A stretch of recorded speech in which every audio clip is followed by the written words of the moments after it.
Welcome to Frontlines. We welcome our viewers from across the United States and Canada, Europe and the Middle East, Australia, and of course in Armenia and Artsakh. There is no question that our nation today is in the midst of turbulent waters. We are living through a historic moment in our history, and indeed in a neighborhood experiencing tectonic geopolitical shifts. Today, the office of the President of the Republic of Armenia stands tested yet again, as the outcome of the war and the losses endured, indeed the issues with respect to the threats of territorial integrity and our borders, has brought these issues to the forefront. And like many Armenians, many are viewing the President's office as a beacon of that stability and strength once more. And with that, I'd like to pass it on to my co-host, Garou, to introduce the President today. Thank you, Gառնիկ. Good morning, everyone in the Republic of Armenia, in Artsakh. Good day everywhere throughout the globe. And Hari եկացեք հարգարժան պատվարժան պարոն Նախագահ Հայաստանի Հանրապետության. Our guest, ladies and gentlemen, on this Tuesday morning in Yerevan is the President of the Republic of Armenia, His Excellency Armեն Sարգսyan. Our President is also a physicist and a computer scientist who has served as the President of Armenia since 2018. We are truly honored and blessed to have the President join us this morning from Yerevan, this evening in Los Angeles, midnight in Chicago, and good day everywhere else. So pay attention, this is long overdue. Mr. President, welcome once again, Hari. Well, thank you very much and good morning. I'm looking forward for our discussions. Thank you. Gառնիկ? Thank you. Yes, Mr. President, if we could just jump right in. The war and its aftermath exposed a number of issues, perhaps even fissures in the issues of the Armenian national security apparatus. Issues regarding sovereignty and territorial integrity have emerged in the media regarding Armenian statehood. I use that as a preface to get really to the core question. And I wanted to ask you what your vision is of how Armenia can emerge from this post-war crisis that continues to impact the uncertainty in Armenia and indeed the region. And to really understand what I guess parameters you feel are the ones that Armenian society indeed should be focused on in order to emerge from the post-war crisis that we are in today. Thank you very much, Gառնիկ. First of all, I think it's worth to mention that I had a completely different vision of overcoming this multi-level, multi-layer crisis that we are facing now in Armenia.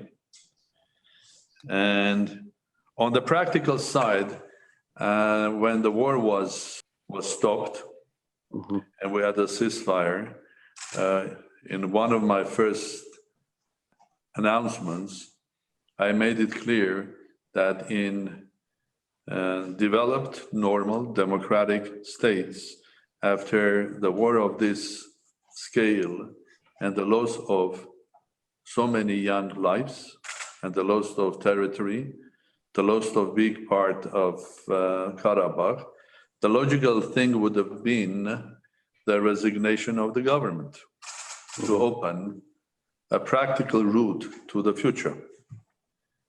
When I was speaking, and I made it clear and announced that. And as you can understand, I think when you have a complex and painful and emotional situation like that, the best way is, first of all, to bring down the emotional level of debate. And resignation of the government would have meant, in fact, exactly that. Of course, life should continue, and the approach, it's a classical approach, there's nothing new there. You have to get a new government, and that government could be either a government of national unity, when the major political forces come together and put together in a time of big national tragedy or difficulty, a united government, or I think, again, united government, but the level zero. I mean, just forget about all political parties, have a professional government. that will serve for a while, basically answering and responding and also solving multiple of issues that we are facing. It's not only the economy, it's the COVID, it's difficulties in different sectors, starting from educations, healthcare, and many others. But of course, the war is not over. There are a lot of events that could have been prevented, or they are still there. Border tensions, of course, nobody can guarantee sort of a very human or dignified behavior of our neighbor Azerbaijan here. And as you know, there are huge tensions on the borders. So the government should take care of them, because that's the direct responsibility of the government to answer this question and to take care the integrity of the borders. But the Constitution claims that the president is the one that has to guarantee the integrity of the state, which as a declaration is fine, it's the right one. But in this society and with this constitution, the president doesn't have any realistic tools to basically fulfill his obligation. To be honest, the number of tools is close to zero. It's the responsibility of the government, and the president has to remind by word and by his authority, has to remind the government that they have to take care of integrity of our state. Other issues, prisoners of war. I mean, Armenia has returned Azeri prisoners, and the Azeri side has kept a couple of hundred of them. I mean, this a couple of hundred is a huge number, because you are speaking about a couple of hundred families that living hell these days. I mean, their sons or daughters are in captivity with the enemy, and this should be resolved. And of course, there should be used any political or international humanitarian tool in order to bring them back, to bring back our boys back to Armenia. As the President of the Republic, again, I don't have the tools, and I'm not the one that negotiates neither with Azeri side nor with the Russian side, because the famous ceasefire announcement was signed by the President of Russian Federation, by President of Azerbaijan, and Prime Minister of Armenia. So it's the duty of Prime Minister to continue what he has signed, bringing back our boys home. And I have been in Syunik and other regions, border regions of Armenia. Again, you are facing tragedies of, and I'm not using this word easily, tragedy, because it is tragedy when half of the village that people used to live now is occupied by Azeris, unlawfully, against international law, and basically without any humanitarian behavior there. And these people are living every night with the fear that something can happen. So again, it's the responsibility of the state to take care of that. So coming back to your question, I think it's very important that we should have gone choosing a new government, either a government of national unity or a professional, fully professional government. Again, unfortunately, the president doesn't have the tools. And if I was the president of Italian Republic, like my good friend, Mr. Mattarella, he had a similar crisis, not a similar, but he had a crisis, political crisis. But because the Italian constitution has an article number 88, which is one simple sentence that says in the times of crisis, the president can dismiss the parliament. So what does the president do? Very simple, calls the prime minister, says, dear prime minister, either you resign and I form a professional government, or I will send the parliament home. So this is exactly what he did. And as a result, the prime minister decided, but it's better for his party to stay in the parliament. So he resigned.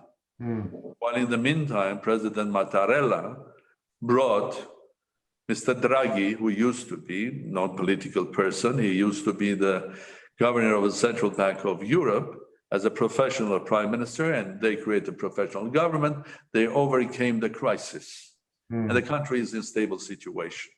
So that's very important. So my suggestion was, but unfortunately, the government and the prime minister decided to take another path and they stayed in power. And again, as I said, there is no way that I can force them. The only tool that I have is my word and trying to convince the other side or the other sides that this is a better way rather than the one that you are choosing. While having this, having a time, let's say a year for temporary government, I think we should have been using that, first of all, to change two things, the Constitution and the electoral code. Why the Constitution? Because my experience, as the head of the state, but also as someone that has gone in a laboratory called Republic of Armenia with this Constitution for 3 years, as a scientist, as a politician, as a president, I can confirm and I can prove that our Constitution doesn't work properly. And if we go deep inside and try to realize what was the reason that we failed during the war, well, there are many reasons, of course, for that. It's historic reasons, there are many reasons, and we can have a debate for hours about this. But one of the reasons is the Constitution. The Constitution, which is called parliamentary, but in reality, it's a constitution of super prime ministership. Anybody getting into that position will always have the sort of a second thought that will become first thought to continue like that, because you have full power and no responsibility. And that's human. You have to be very strong as a human being, as a politician, to overcome this and decide to change it. Now, life has brought us to an edge that even the prime minister has recognized publicly that we have to change it. The current leader of opposition, the person that is leading in the election campaign, second president of the republic, Mr. Kocharyan, he has recognized that we have to change the Constitution. And there are many reasons for that. As I said, to make it blunt, I mean, according to this Constitution, one person with his party designs the parliament, fine. Then that same person designs the government and becomes the prime minister. And that same person, through the parliament, designs the president, because president is elected by the parliament. That same person, through the parliament, designs the constitutional court. That same person, through the parliament, designs the legal system and the courts. So what do you call this? Where are the checks and balances? Where are the checks and balances? They don't exist. So theoretically, it doesn't matter, are you presidential or parliamentary, okay? If you have the checks and balances, then hopefully it will work. But if there are no checks and balances, it can't. And as an example, our neighbor, Georgia, they claimed they are parliamentary republic and their system is much more stable. And I can bring you a couple of examples connected with the Georgian presidency. For example, Georgian president, Madame Salome Zurabishvili, is the head of the army, commander-in-chief. And that makes a big difference during a war. Because during this war, it was not clear who is the commander-in-chief. And until today, we hear the government blames the generals and generals blame the government for the responsibility. Or when a law comes on my table, I have only two choices. Choice number one, to sign it. Choice number two, if I find a problem with Constitution, to send it to Constitutional Court. I don't have a third one. But the last one is I don't sign it, but then automatically in 3 days' time, after 21, the Speaker of the Parliament signs it and it becomes the law. Sometimes you can use that tool, but what does it prove? What does it prove? Yeah. Georgian president has the power of veto. The law comes on the table, and the president can put a veto with her remarks, send it back to the parliament, which is healthy. Not every law that comes to my table has a conflict with constitution, but there are a lot of laws that have conflict either with the educational system or with the health system or with the economy or investment or many other issues. And the president usually has to be someone that has life experience and can't make judgments on this. And the president has the personnel here. Well, I have top-class lawyers working with me. I have top-class advisors in diplomacy, in national security, and many other issues. So I can make a judgment. I'm someone that listens to others. Okay. So why on earth someone that you were saying that has experience of being on the board of Chicago, Harvard, cannot have an opinion on law and education? It came to my table. I looked at the law with a red pencil, separate from being constitutional or not. I looked at it with the eyes of a professor. And that law, every page has my red remarks. You see, it doesn't resolve the issues related to education and science. Okay? Why on earth we cannot have a law when if we stay as a parliamentary republic, the president should have the right of veto, and so on. So the case is proven, and if we have to change the constitution, the sooner the better. Now, coming back to your question, so my approach was always resignation of the government, either the new government of national unity or professional government, let's say for a year or year and a half, preparing the country for the new constitution or the changes in the constitution, the current one, preparing the electoral code because it's connected with the constitution and the concept. And it's very important. Actually, today we have a parliament where elections are run like presidential. You look at the ballots, you look at the presentations, people are voting for Nicole Pashinyan, or people are voting for Robert Kocharian, people are voting for Gagik Tsarukian, and so on and so forth. Yeah.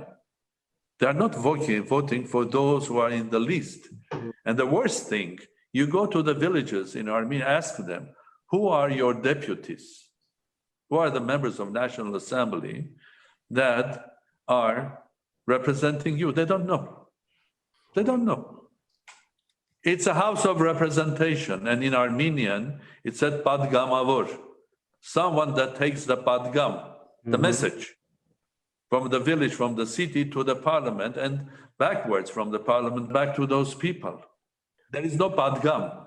There's no representation. Mr. President, you hit a real tone with me when you used the word badgamavor. Badgamavor is a messenger who takes the message. You're correct, sir.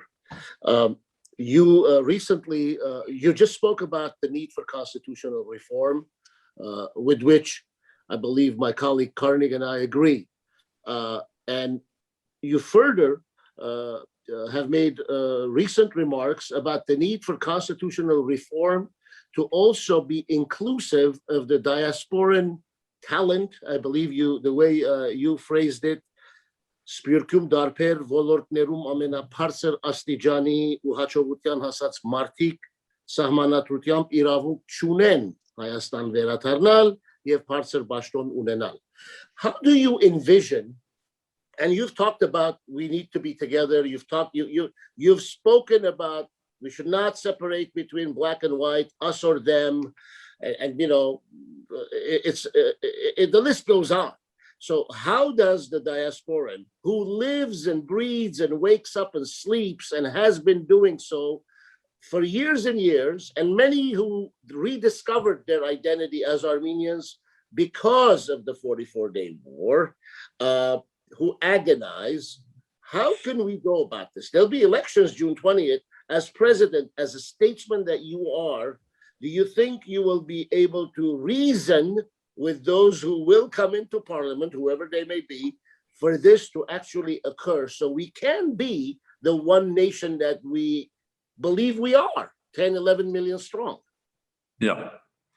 Very important question, I think. And I think this is a question that has its history going back to early days of our republic.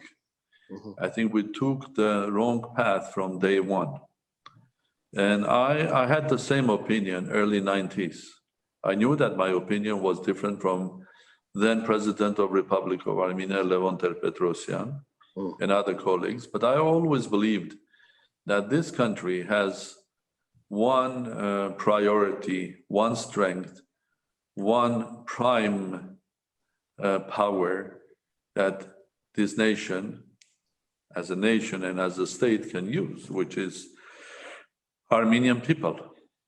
I mean, every state has its own priorities or privileges or powers and then the whole question is, can you use it? You have to put all of this power into action to serve your nation and your state.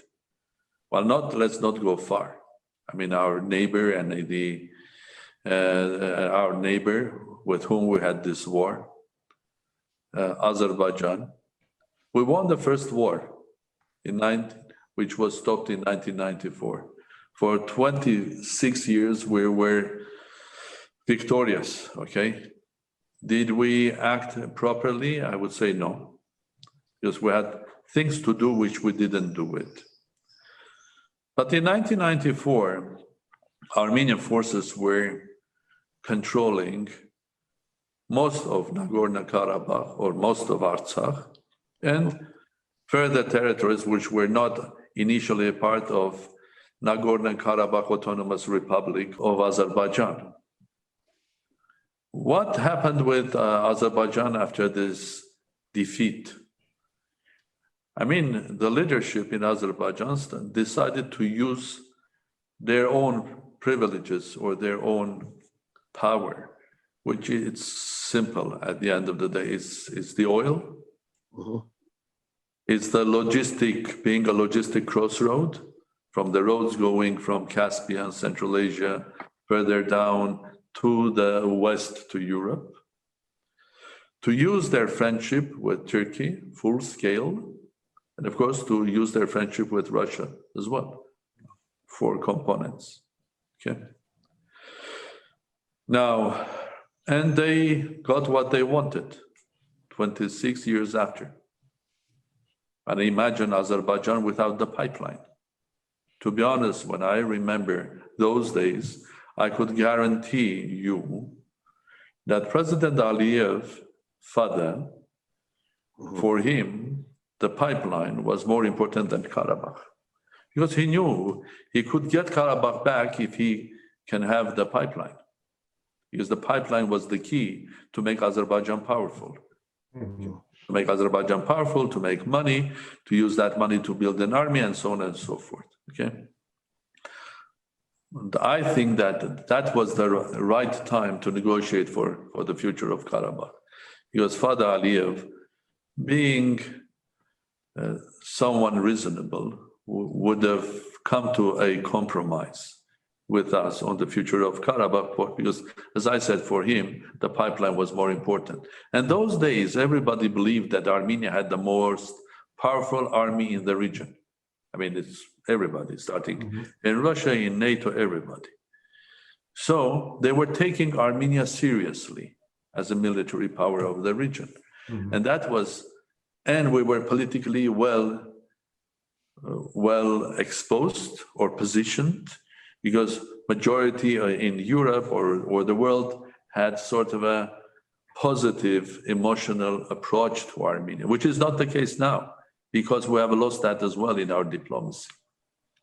Now, using your strength is the key. And where is our strength? Do we have oil? Okay, we have some minerals, some gold, some copper, which in reality is the hands of individuals, either foreign or local former politicians. So what else do we have?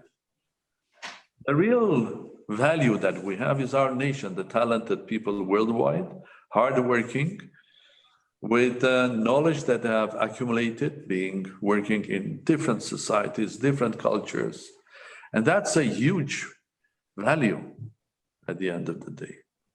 And of course, if I was an executive president, one of the first things that I would do, I would change the constitution and I will take off the barriers, because what we have built is Berlin Wall between the diaspora and Armenia. I mean, there's Berlin Wall, you can come and visit Armenia, okay? No problem. You can do charity, you can give money, you can invest, but never think, this is what Constitution says, of influencing politics in Armenia because you live abroad, because your sons are not going they are not serving in the army in Armenia, and so on and so forth. Well, I disagree. Okay. Of course, it's a chicken and egg, but you have to start breaking that and building a society where the whole nation is engaged. Then the sons and daughters of Armenia that live abroad will come and serve in the army. The sons and daughters that live abroad will come and serve in the government and make our government the most professional, the most efficient, the most powerful government. Because these days it's not about how much at the end of the day, eventually how much you have this or that. It's about how much effective you are as a government, as a leadership that can accumulate and use the maximum of what you have as a strength. So what we have today, we are absolutely not using our strength.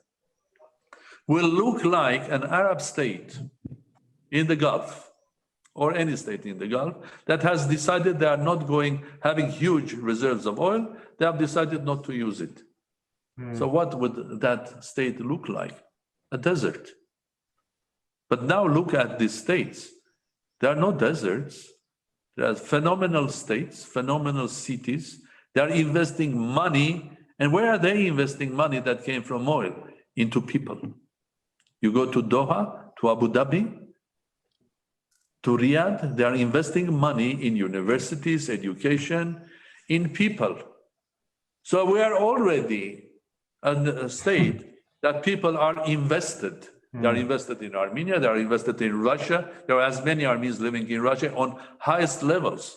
Well, I mean, I don't want to bring examples. Look at the Russian government. How many members have Armenian blood?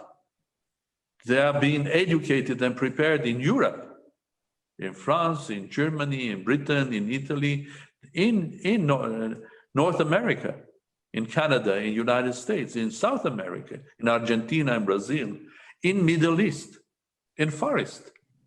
And we are not using that.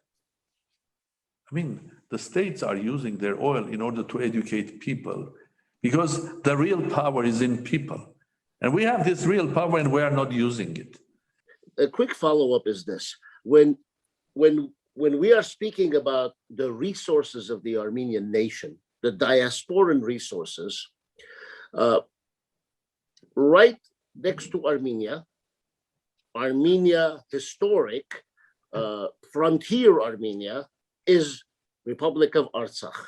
Where do we go post June 20th, and how do we secure the safety of our people in Artsakh and become truly a one nation, that the security of its people in Armenia and Artsakh is paramount, foremost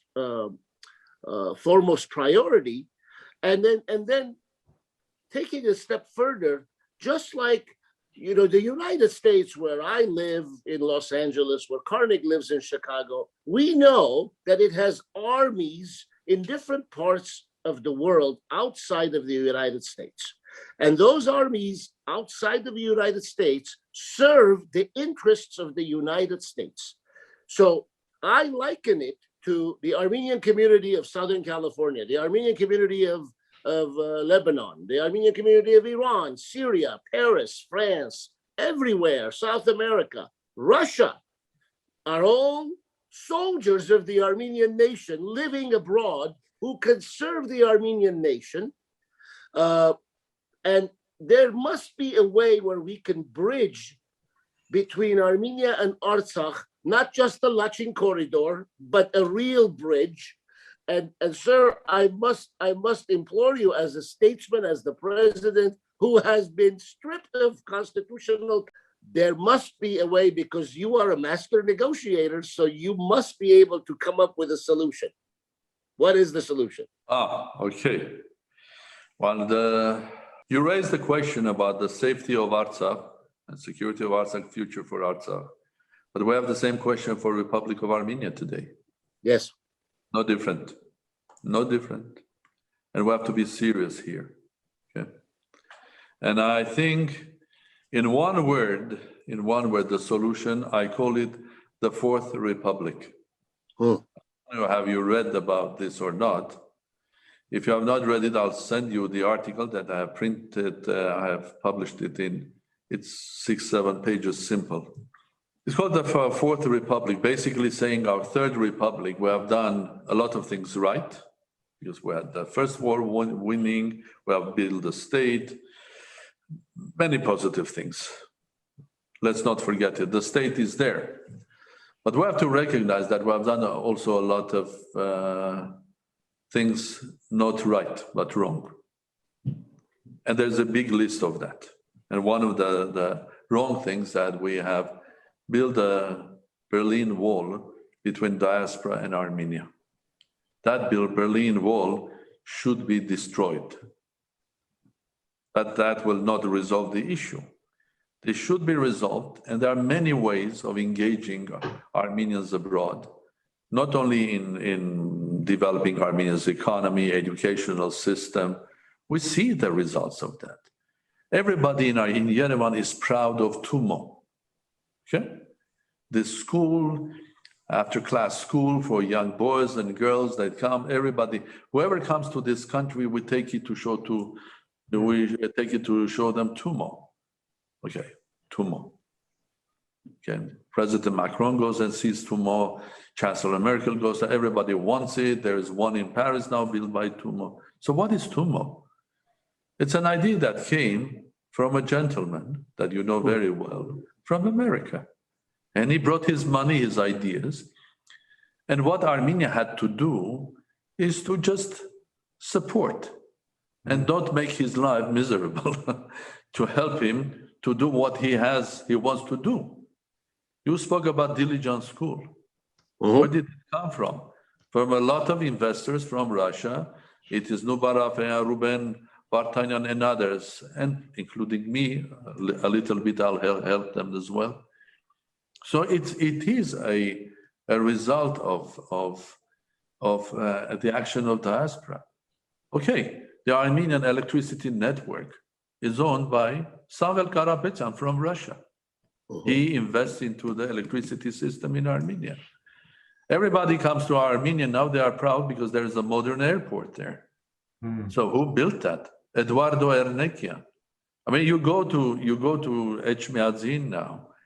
I mean, there were two families, Manukyan families, Alex Manukyan, Luis Simon Manukyan, and also Vache Manukyan and Tamar Manukyan. They made huge donations to the church and revival of our church because it was disaster in early 90s. I loved Karakin the first, he was my good friend, our Catholicos. But the condition that Echmiadzin was in was disaster. I mean, material condition. I mean, Karakin II has done a magic by giving confidence to a lot of the people who donate money. A lot. I mean, Hovnanians, the same Ernekian, as I told already, Manukyan family, Vache and Tamar Manukyan, and many others. And they invested in the economy as well, all of them. I mean, current Armenia is already doing well because there is huge support from diaspora. Imagine that support goes higher on an order 10 times or 2 times order, 100 times. And of course, you can engage people from diaspora, including you, in what is happening in Armenia, in the legal system, in the courts, having your advice in much more vigorous and energetic way. We can engage them also. In public policy and real policy. I mean, how on earth a country like France that has diaspora worldwide. But if you compare relatively the number of citizens of France compared with the number of diaspora they have, well, you cannot compare that with Armenia. In Armenia, we have around 3 million people living. We have, God knows, 3, 4, 5 times more Armenians living abroad. There are at least as many Armenians living in Russia as in Armenia. I'm not speaking about California, France, and many Argentina, and so on and so forth. Okay. There are no 3 times France. There are no 250 million French people living in the world. No. But France, inside the National Assembly, they have people who have double citizenship by definition, and they represent their diasporas. And one of the formulas, it's one of the possible formulas that can be applied to Armenia, or maybe we can find a different one. And the formula is very simple. 2, 3 countries of the north or the west north of Europe, they have communities. First of all, you connect the community with the embassy, so they come and register as an organization. Secondly, when the election time comes, okay, that special committee, which is attached to represents the community there, let's say in UK or in Denmark or in Holland, they organize elections of their representatives from their own community. And the rule is that person should have dual citizenship, both citizenship of France and Holland. Okay? They are elected on a specific seats in the National Assembly that represent diaspora. So that's a solution for you. There's nothing wrong with that. At least we will have Padgamavor that will bring Padgam from diaspora and take a Padgam from Armenian National Assembly to the diaspora. I mean, you make the parliament 150 seats, give 30 seats to diaspora. 120 is the others. There is another possible solution. You create a second chamber, Senate. Okay? I'm not suggesting this. I'm saying that you have to be creative to find a solution for your own sake. And in the Senate, you can have, it's a House of Representatives, and basically what you have, specific number of regions of Armenia put their representatives. President nominates, for example, very famous Armenians to sit at the Senate. I mean, worldwide known names of Armenians that have experience of life, that have been prime ministers of other countries, or they have been ministers of other countries, politicians, or great scientists or great business sitting at the Senate. Then the other 1/3 is represented by communities. Here we are. I mean, those who will be sitting in the Senate will be highly regarded people, and they will represent the diaspora there. Of course, we can and we have to engage people living in diaspora in living a normal life as in Armenia. You come to Armenia, you get a residency, you pay taxes. You are an Armenian. There are states, like the obvious one is Israel. Everybody outside Israel takes this not as a responsibility. They take this as an honor to go and serve in the army. I have so many Jewish friends living in New York, in London, and these people are, I mean, multi-billionaires, but they send their children to serve. First of all, because the army is strong, there's discipline. They can trust the army their children. Very important. They can trust the army their children. Okay. Now, this was about a little bit about diaspora, but the Fourth Republic is to recognize and openly speak about the problems that we had before. There are several of them, okay? There are several of them. And one of them is that we lived a life, political life, where virtuality was stronger than reality. In Armenia, Facebook is everywhere, but in a small country like Armenia, for years, people were treated and they were forced and educated in order to have their main information from a Facebook. And in Armenia, the outlets or the source of information is politically controlled. I mean, it's not a secret. Second, we lived for years in a world when we pretended. We pretended that Armenia has an IT sector. I'm here to tell you, I'm a specialist. We're not an IT country. This is someone that dreams to make Armenia an IT country. We are not. The number of professional IT guys, boys and girls, is probably around between 6,000 to 10,000. The remaining another 10,000 or 50,000 are those who work technically in that sector, okay, 30,000 altogether. Okay? And we pretend and we tell everybody and we believe that we are an IT country. Okay, we have islands of excellence like the same Tumo, or schools, fantastic schools like Fund. There are many of them, I've been others. There are many fantastic schools, but they're islands where I will be happy as a president that the children on the border will get the same education as in the center of Yerevan. Because that's the strength. Because talented boys and girls are born not in the center of Yerevan, they are born anywhere. And we have to find this talent. In order to find the talent, you have to have good quality of education, which we don't. I mean, we pretend, we bring everybody to show Tumo and they think, wow, if this is one of the schools, imagine the level of IT education in Armenia. So we have to stop pretending. There's another world where we were pretending. A lot of us believed that we have a strong army. People believed that we were winning the game. I'm not speaking about who was saying what, the politicians and all of that. Leave that out. I'm speaking about the principal things. We were ready as a society believing anything that we were told. So we have to stop. We have to ask questions, challenge every and each announcement or information, and stop lying to ourselves. I mean, this pretend life. Okay, for 26 years after victorious, why we won the first war? For a simple reason. Because we were a couple of years ahead of Azerbaijan. It was the same Azerbaijan, the same Turkey, their friend, but we won. Why? Because our army was 2-3 steps ahead, 2-3 years ahead. Why? Because we managed to bring professionals, Armenians, from other armies, first of all, Russia, that had experience in Soviet Union, were professional soldiers, that had experience in Afghanistan. They came from a general up to a lieutenant or a soldier. They were professional soldiers, and we managed to make the army of volunteers, of Fedains, into professional army. We're ahead of Azerbaijan, so we won the war.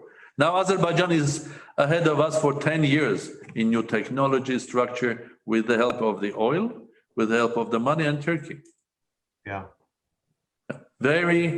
We have to be ready. But now, after 26 years, when I became president, one of the first things that I announced and said and repeated every time was about that we live an abnormal life. More than half of the population of Armenia lives in Yerevan. Imagine United States, everybody living in Washington. But this is where we are. Or even in New York. I mean, this country has the size of New York. You drive 2 hours, you come to the borders of Armenia. Not to the south from Yerevan, but even to the north. 3 hours, 4 hours. You drive 3-4 hours, you come from one street of New York to another street of New York. So it is very important. And one of the things that I was mentioning for 3 years, because I couldn't mention more toughly, more stronger, that can you imagine in 2018 when I became president, the number of visitors of Artsakh was 18,000 people. 18,000, out of which 10,000-12,000 were the family members or the relatives of the soldiers. So 6,000, 10,000 visitors. This is Artsakh that we fought. We lost lives. But it was not only Artsakh. You take Gyumri, which is 1 hour drive from Yerevan, beautiful city, the city that we managed not to destroy the historic part of it. And we have to keep it like Goris, because we have only a couple of them that have carrying the historic value. The number of visitors were 30,000. And I started coming, talking about that. Now I'm so happy that the number of visitors have gone 2 or 3 times. Because we have to realize, this is a small country. You can live in Zakhkazor and come and work in Yerevan. You will be much faster than in Los Angeles or in Chicago or in New York. And that's the future. You will live with your family in a healthy environment. You will keep that. How on earth we were thinking of keeping Artsakh when in 1994, the official number of people living there was around 140,000. In 2020, it was 120, less 20,000. It should have been tripled. So pretend. This is the Third Republic. Don't pretend, don't lie to yourself. There are so many issues that we have to do right. And if we do it right, we'll get to the Fourth Republic. We will use our strength. We'll use the diaspora in the Fourth Republic. And if you combine all of these changes, I call it Fourth Republic. And to be honest, when you just wrote me your questions, I decided I just put on paper, and let me just read a paragraph of that. Sure, please. I'll send it to you, but I will advise, read that small article that I read, the Path to Fourth Republic. But I wrote it because I can tell you, but I think if I read it, it will be better. So your question was, what are the keys to translating your vision for Armenia's future into action? And I wrote this, but maybe it's not all right or all in the right place, but I wrote this yesterday. I think it is the existence of the national state ideology. First of all, we have to have one. Well, we are not living in, we have to have a national identity, a national ideology, where we have to go, what we have to achieve, what sort of a country. And that ideology should basically translate it into vision, and that vision into strategy, and the strategy into plan of action. That's absolutely clear. Recognizing, knowing, or really redefining our identity, very important. Who we are, who are we worldwide? Our identity matters, because the strong small states usually have a very strong identity. Having the courage to accept our mistakes, important. Having the strength to acknowledge our weaknesses. Having the rationality and responsibility to acknowledge the reality. Not live in a dream world. Committing and becoming better collectively and individually. I would put it individually and collectively. Unity of all Armenians all over the world. Strong vision, hard work, professionalism, and responsibility. Then it comes. Trust, fair and noble motives, belief into the inevitability of our success. Through love towards our homeland, towards each other, and towards our mission, through willingness to collaborate and learn, through dedication, perseverance, and discipline. All this should be generating and building the new Fourth Republic, even from zero. I think what is important that we have this mission and discipline, organization. These are human words of human behavior. If we bring it back to our republic, then we will succeed. Then we'll fight corruption, which is there in this country, in a huge scale compared with the small size of this country. We'll know where we are going, which we don't now. We will learn then easily how to protect Armenia and how to protect Artsakh. So we cannot just take Artsakh in this sort of a framework of Third Republic, what we have today, and think about how we are going to protect it. Because there's a question. We had 26 years. Why didn't we protect Artsakh? We had 26 years of peace. Why didn't we protect Artsakh? And if we are going to continue the way we live now, we will not succeed at all. We'll not protect Artsakh, we'll not protect Armenia, we'll not make our nation and the statehood strong.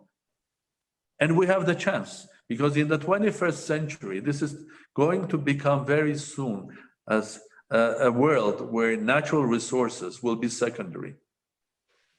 Where are the biggest oil companies in the stock exchange in America? Which companies are the biggest? Amazon, Google, IBM, you name it, Microsoft. All the power of brain, or power of individual, not the power of oil. Oil will have its own, very simple. I brought this example to you because it's very important, because smart states, they are using their strength in order to make their human power stronger. Singapore, they use their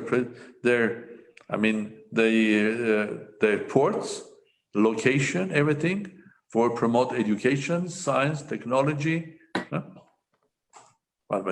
Singapore has one of the best universities in the world now. Just having a port doesn't help you. Just having oil doesn't help you if you don't have a vision.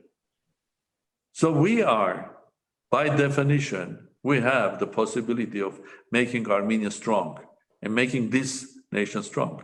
But first of all, we have to work and act as one nation, one state.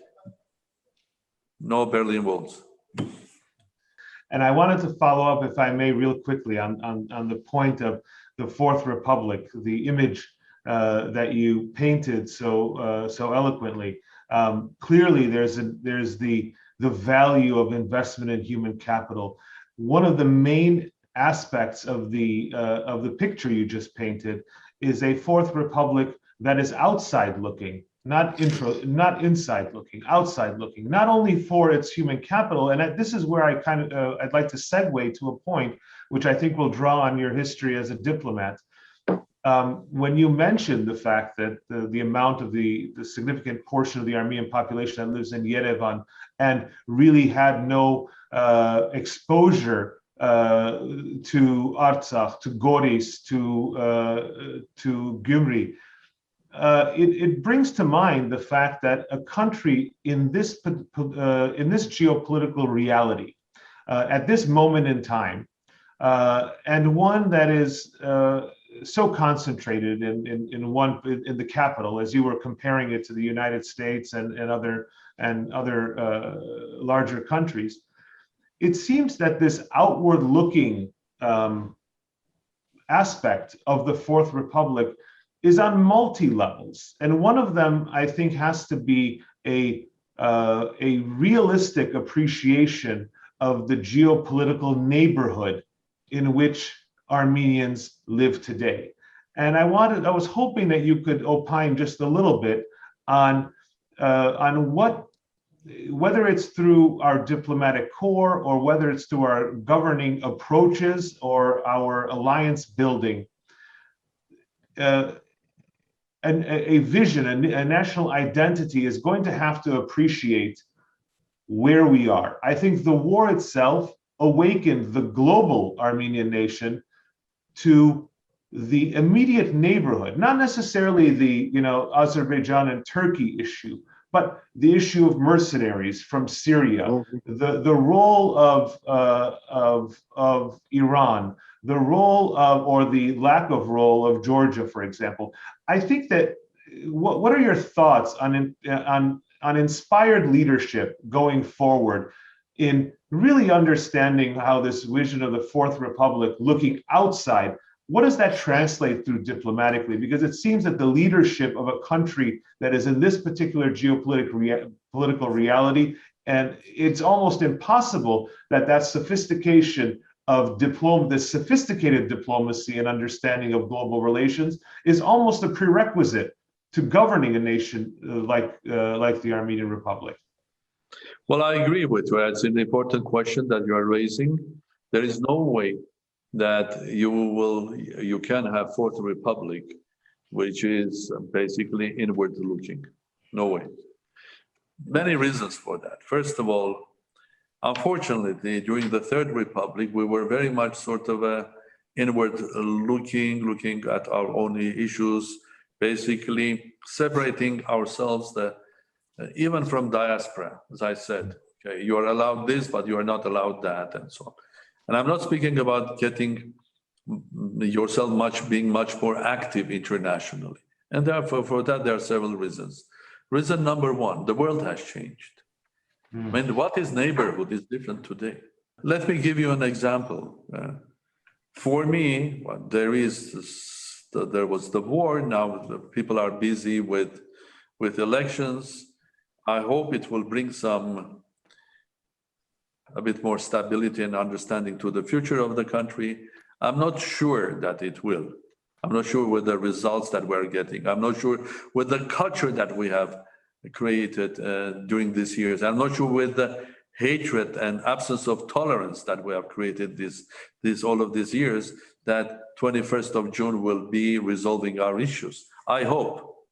And as a president, I'm going to do everything, using my main tools, which is my individuality or personality, but the most important, my word, because I don't have any other tools, to make sure that this country will go through the elections in a more human way, stable, without civil destruction and many other troubles that none of us wants to be happening.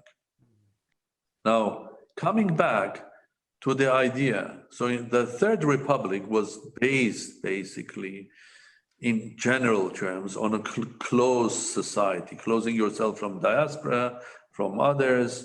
We are who we are, and so on. Of course, we had diplomacy. Of course, we had relations. We had good relations with a lot of countries. There was activities going. But what we need is completely a diplomacy, public diplomacy, professional, political diplomacy on a completely different scale, because this world is different. I took that time of these elections. I went with a state visit to Georgia, not because I had the invitation for a while, but also to understand what's happening there, because they're our neighbor, physical neighbor. And if something happens in Georgia, that will hurt Armenia enormously. Another country which is very important for us is Iran. I don't have to bring the reasons for that. I was in Russia as well. I spent the week there and visiting scientific centers and meeting friends, political friends and others. I took as a holiday there and 3 days of working visit. Because sometimes on a holiday, you learn more than when you are on official visit. So, and I'll come back to you on the technological side, to you. I'm just back from Kazakhstan. Well, look at Kazakhstan. You have to fly 3.5 hours from Armenia to Kazakhstan. It's not our direct neighbor, but Kazakhstan is our neighbor because it's the politically the strongest country in the Central Asia. It's a member of the same organizations that we are in, like Eurasia Economic One and Collective Defense System. And they are after Russia, they are the most influential ones there. They have very strong relations and connections with Azerbaijan and Turkey. So we have, and I have very good relations with them personally, and Armenia has good relations. I know the leaders for many, many years, and I thought it's the right thing to go because Kazakhstan is a neighbor to us. Although it's 3.5 hours of flight, but their influence, because their oil goes through Baku, Tbilisi, Ceyhan. They have huge influence on the region. They have huge influence on our neighbors. The world has changed. We are neighbors with the United States. We're neighbors with Russia. And this is the new world that we're going to enter. And in this new world, more and more, a thought, a discovery, a scientific discovery, technology are going to be the dominant ones. They're going to be dominant as well in diplomacy as well. So that means Armenia, because it's small, because it has problems, Armenia has to be 10 times more energetic in its diplomacy. And that diplomacy should be based on our identity, on our vision, on our mission, and definitely using full scale the whole nation, including, first of all, the diaspora, which we are not doing. And we have to have completely different approaches. I mean, sitting there and complaining that the world consists of friends and enemies doesn't help. If you have a friend, let's say Russia, because everybody recognizes Russia is a friend of Armenia, then you have to work very hard, 10 times more, to keep that friendship. It's a tree. You don't put your water there, it will dry. And there are no friends and there are no enemies forever. Try to find some of them. So it's very important to redefine our policy, our diplomacy. But in order to do that, you have to define again what is your identity, mission, strategy. What is that we want to achieve in 30 years' time? Mm-hmm. If we don't identify, we are going nowhere. We're just surviving. Our neighbor Azerbaijan had defined 26 years ago, they want to return that lands. And what is that we have defined where we want to go? Can you tell me? Can you tell me? Gառնիկ, Կարո, no, because there is no defined mission for this nation. And this nation cannot live without mission. We have to have a mission. And then Fourth Republic becomes the tool of making that mission reality. And in that mission, it's very important. We have to be absolutely modern. Because the strength tomorrow, or today already, is artificial intelligence technology. This war was not lost by these young boy soldiers. It was lost because we didn't have the drones that we could have. These drones you can buy them. Why didn't we buy them? While in Israel, I have this project, a presidential initiative, which is called Atom, Advanced Tomorrow, Advanced Tomorrow, basically trying to help to develop the new technologies in Armenia, especially artificial intelligence. And we have agreed with many companies, including French companies, top names, I'm speaking to top American companies. We have pre-signed with another 15 companies. And I was in Russia speaking to the top Russian universities and so on and so forth, signing with them to make Armenia a state of artificial intelligence. Because that's the way we can win tomorrow. Tomorrow's drones are going to be driven not by operators, by artificial intelligence. Tomorrow's agriculture is going to be driven by artificial intelligence. And we have to invest also in high-tech, in biotechnologies. Luckily, we have these great guys that work worldwide in there. We have to look at reality, recognize reality, and then work hard for years to achieve what we want to achieve. Mr. President, I was going to make my final question to you this morning in Yerevan about the level of optimism you may have about the future of Armenia, the future of Artsakh, the future of the Armenian diaspora.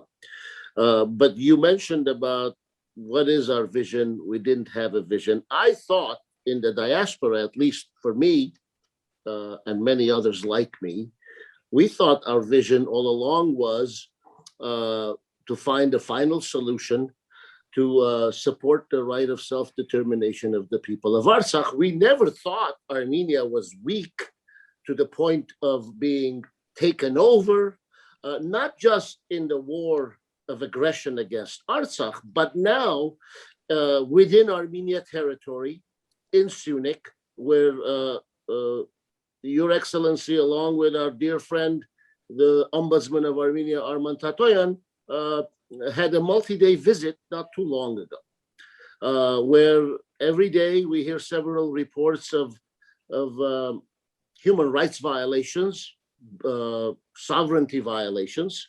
So with all of that in the backdrop, do you see a way where the Syunik region crisis will end favorably versus the tragic 44 days that befell upon Artsakh? And finally, I will return to my thought question all along. Are you optimistic, with the Fourth Republic in mind, of course? I do believe even today, if you have a strong government and a strong hand, you can protect Syunik and resolve the issues. And when I speak about strength, I not only speak about the strength of the army. To bring back the strength of Armenian army, we will need years. Mm-hmm. But to have a strong presence in Syunik, it's a different matter. You have the means to have a strong presence in Syunik. Secondly, you have to have a strong voice when you negotiate about the current situation, both on the borders in Syunik and in Artsakh. So we need a bit different diplomacy here. Talking to the same people, to Azerbaijan, to Turkey, of course, to our friends Russia and Georgia. I think we have very quickly to redefine our means, diplomatic means, and the strength of the voice, and how do we play this. And I'm absolutely sure that it's possible. Coming back to your second question about as a mission to make Artsakh strong, you mentioned yourself, you were believing that Armenia was strong enough in order to fulfill that. That brings to the points that I read to you about stopping lying to ourselves. Mm-hmm. We have to look at the reality, how really strong we are, where are our weaknesses, and what is that we have to do in order to really become a strong state. Otherwise, we will lie to ourselves, and that's the worst thing that you do in your life. Lying to yourself, to your family, to your nation. Now, am I optimist or not? I'm sorry, as an Armenian, do I have any other choice? And I'm No. double that. As the Armenian, president of Armenia, do I have another choice? No.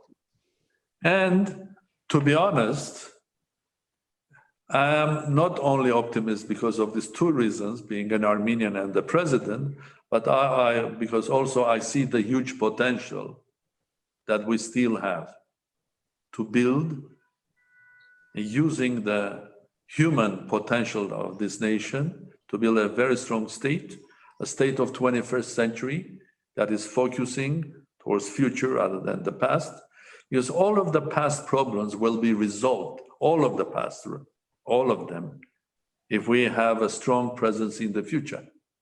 So I believe in future. I believe this nation can build a strong Armenia, and being a strong Armenian can protect not only Armenia and Artsakh and the whole, and the rights of all diaspora as well. And I don't lie to myself. I see the potential. And I'm here to work hard.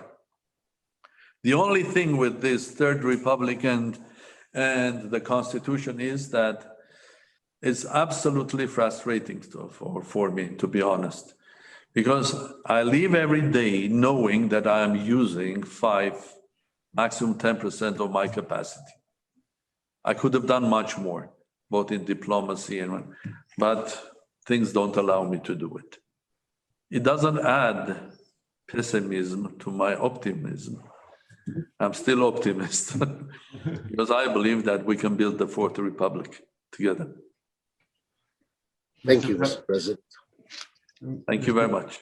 Mr. President, this has been a true honor to have you with us. And I have to say, I think your profound thoughts, both from the structural side as well as from the visionary side, is this is food we've wanted to eat for a long time, I think, as a nation. I think we want to see those lights and those opportunities. And I think you've painted a really fascinating picture as to how to transform ourselves from looking in to looking out, from understanding from a basis of reality as opposed to fiction. These are themes that transcend a number of different areas of the Armenian experience, not just in government, but in education, in IT, in business. I think that those